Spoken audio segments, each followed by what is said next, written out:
Right now, I would say, without qualification, that this is the most important construction project, the most important public improvement project in the history of Flagler County.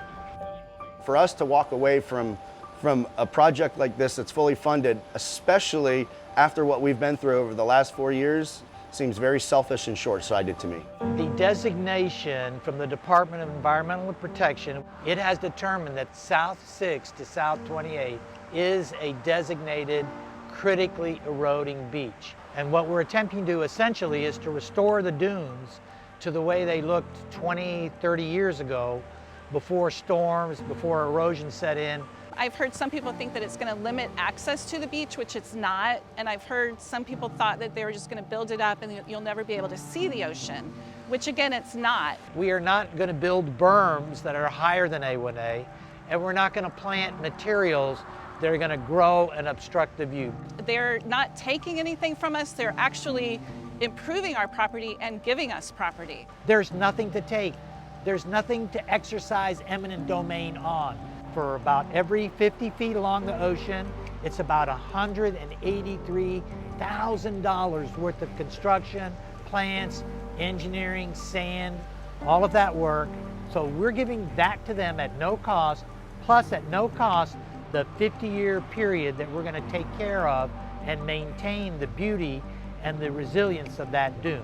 It's going to give us, let's call it an insurance policy, to where for the next 50 years, should our area be impacted by a declared storm, that money to repair those costs of whatever damages may be is going to be covered by this project. We were here when Matthew came and washed out the road, and it was really scary.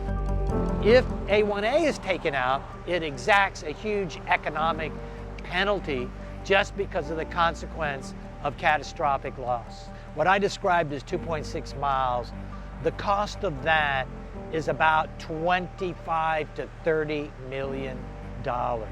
Fortunately, the money is such that the residents of Flagler Beach, the government of Flagler Beach, the residents of the county, the Flagler County government, we do not have to match any of these funds that are coming in to assist us to do this portion of the beach. If for some reason one person doesn't sign, that's going to leave their neighbors to the north and to the south vulnerable.